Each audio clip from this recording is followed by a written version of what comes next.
Good morning dear friends. Stock market में जब loss होता है तब बहुत सारे लोग निराश होते हैं। तो मैं आज उनके लिए एक वीडियो बना रहा हूँ।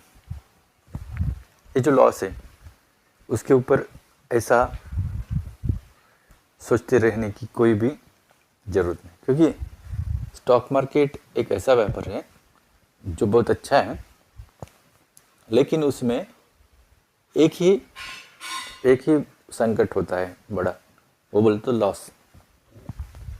और ये लॉस आपका किस किस वजह से होता है, उसकी वजह बहुत होगी।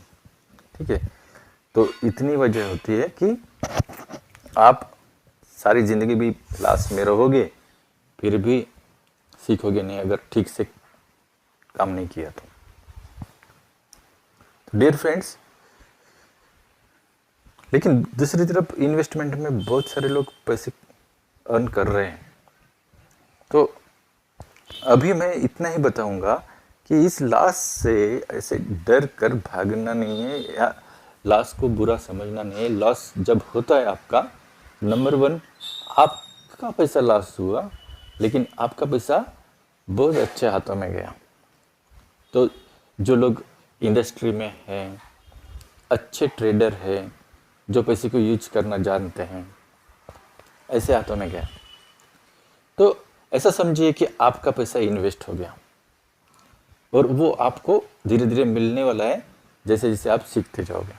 आप इन्वेस्ट करना शुरू कर दो, लॉस हुआ है तो आप पहले एक काम करो, एक अपना इन्वेस्टमेंट का पोर्टफोलियो बनाओ। उसमें 5,000 10,000 रुपये भी हो चलेगा, लेकिन उसको ब्रेक नहीं करना, उसको बढ़ाते रहना और वो कंपाउंडिंग से बढ़ाना। वो एक दिन अरबों रुपए में बदल जाएगा। और दूसरी तरफ आपको लगता है कि ऑप्शन करने हैं, इंट्राडे करना है, तो वो भी काम करते रहो। तो डियर फ्रेंड्स, जो आपका लॉस हो रहा है ना, उसकी साइकोलॉजी वो बहुत इम्पोर्टेंट है कि आप उसे ऐसा मत सोचना कि वो वेस्ट हो रहा है। उससे आप सीख रहे हो, इसी से सीख रहे हो। जैसे बहुत सारे लोग कोई बिजनेस डालते हैं तो शुरू में बहुत सारा पैसा लगाते हैं और फिर उस पर पैसे कमाते हैं। तो आपको यहाँ पर लॉस हो रहा है, तो उसी तरीके से एक दिन समझो आपने 10 लाख 15 लाख का भी लॉस किया, लेकिन आप सीख गए रोज के 1,000 रुपये कमाना। तो एक तरीके से महीने की 20,000 की सैलरी आपको मिल रही है उसके भरोसे पे। तो आपका जो भी लॉस हुआ है ना, तो आप इस तरीके से उस लॉस के ऊपर एक बिजनेस बना लेना और अपनी आमदनी अभी ठीक सही ढंग से कमाना शुरू कर देना। उसकी साइकोलॉजी में फंसना मत।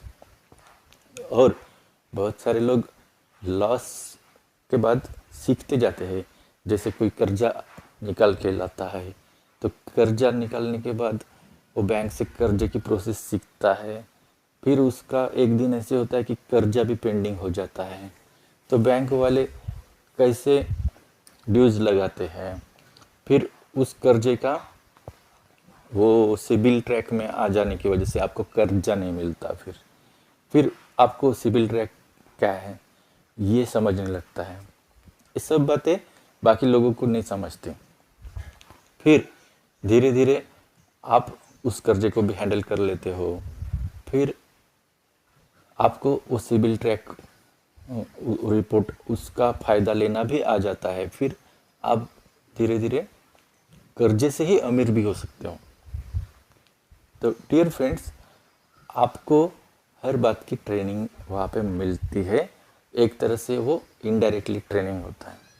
तो आप लॉस की वजह से एकदम से निगेटिव हो जाओगे तो काम ठीक से नहीं करोगे, या मार्केट से बाहर हो जाओगे, जिसकी कोई ज़रूरत नहीं है कि आपको मार्केट छोड़ना पड़े, ऐसा कुछ नहीं है। और बहुत सारे लोग सुसाइड कर लेते हैं, या फिर फैमिली में भी बहुत डिस्टर्बेंस होते हैं। तो वो आप अगर लॉस को नेगेटिवली लेंगे तो होगा। आप लॉस को पॉजिटिवली लेकर अपना काम रोज और अच्छे से करने की कोशिश करना। उसका जो अंतिम इलाज है उस लॉस का, वो है आपका काम व्यापार जैसा होना चाहिए। यही आपके लॉस का अंतिम इलाज है कि आपका काम जो है गैम्बलिंग जैसा नहीं होना चाहिए। तो गैम्बलिंग जैसा करके कभी कभी तो प्रॉफिट भी मिलता है, कुछ लोगों को मिल भी जाता है, लेकिन वो मिला हुआ भी फिर आपको लेकर मार्केट से भागना पड़ेगा, क्योंकि फिर से उसे मार्केट में लेकर आओगे तो हर बार गैम्बलिंग से फायदा नहीं होगा। तो आपको पीढ़ी दर पीढ़ी कंसिस्टेंटली मार्केट में इस्टेब्लिश करना है खुद को, खुद की पीढ़ियों को।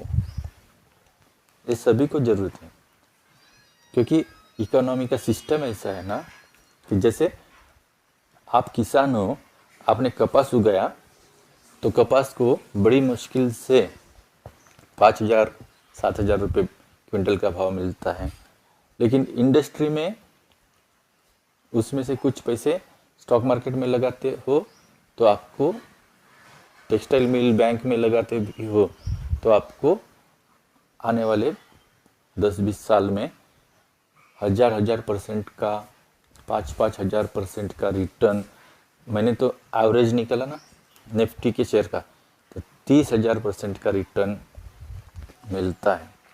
ठीक है, तो आपको मार्केट छोड़ना नहीं है, आपको मार्केट में आना है सभी को, और सभी को इन्वेस्टमेंट करना है। ठीक है, बड़े बड़े शेयर्स में, अच्छे वाले शेयर में। ठीक है, ज़्यादा डर लग रहा है तो आप म्यूचुअल फंड और ईटीएफ से स्टार्ट करो। म्यूचुअल फंड नहीं समझता, ईटीएफ से करो, ईटीएफ तो बहुत अच्छे हैं।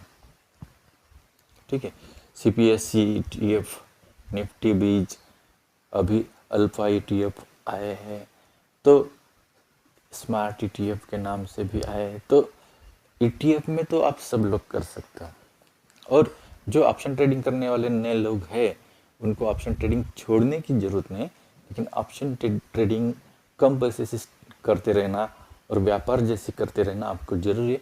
अगर आप व्यापार जैसा करने लगो तो आपके वो लॉसेस रिकवर हो जाएगा। तो डियर फ्रेंड्स, मेरा एक छोटा सा वीडियो है, लेकिन इसमें मैं आपको बता रहा हूँ कि लॉस आपको सिखाता है, ये लॉस भी आपका, देश के पास पैसा सुरक्षित है किसी ना किसी तरह से, और इंडस्ट्री के पास, तो ये लॉस भी आपका वेस्ट नहीं हुआ। आपके माइंड में भी वो है कि मैंने मार्केट में इतना पैसा लॉस किया, तो वो लॉस नहीं, वो भी एक इन्वेस्टमेंट है जो जिससे आपको कुछ ज्ञान मिला, जिससे आपको कुछ सीखने को मिला। अगर आपने एडवाइजरी वालों के इशारे पे काम किया और उसमें भी लॉस हुआ तो वो भी सीखने को मिला कि मार्केट में रिसर्च होने के बाद भी लॉस होता है तो कैसे कैसे होता है। और फ्रॉड लोग अगर कोई है तो आपको वो भी समझ में आएगा कि फ्रॉड लोगों से कैसे बचना है। मार्केट में रहकर धीरे धीरे आपको कौन सी चीज़ सही है, कौन सी गलत है, कौन यानी रजिस्टर्ड कंपनी है, कौन फ्रॉडर है, ये सब समझ में आने लगेगा। ठीक है, तो डियर फ्रेंड्स, पॉजिटिवली रहना है और लॉस से डरना नहीं है, लेकिन लॉस करते ही जाएंगे ऐसा नेगेटिव अगर अपनी साइकोलॉजी को बनाते जाएंगे और एक दिन आपको लॉस से डर नहीं लगेगा, फिर जितने भी पैसे आने दो मैं लॉस करके भी जी सकता हूँ, ऐसे आपको लगने लगेगा। ठीक है, तो वो तो जी सकते हो क्योंकि आपकी हैबिट बन गई, अब आपको मैनेज करना आ गया है लॉस से, लेकिन वो हमारा उद्देश्य नहीं है। तो हमारा उद्देश्य जो है पैसा कमाना और मार्केट में व्यापार करना है, नहीं तो फिर छोड़ दिया तो वो चलेगा, लेकिन छोड़ना तो बिल्कुल नहीं है। तो ठीक है, फिर अपने पास एक ही ऑप्शन रहा है, लॉस को पॉजिटिवली लो और नेक्स्ट काम बहुत समझदारी से करना। मैं धीरे धीरे यहाँ पर हर बात सिखा दूंगा, इक्विटी कैसे करना है, कमोडिटी कैसे करना है, ऑप्शन कैसे करना है, इंट्राडे कैसे करना है, सब कुछ समझा दूंगा। सब कुछ। आप लोग हौसला रखो, अभी अपने काम को आप लोग अभी अपने काम को सही तरीके से करना स्टार्ट कर दो। Thank you very much dear friends, thank you, have a great day.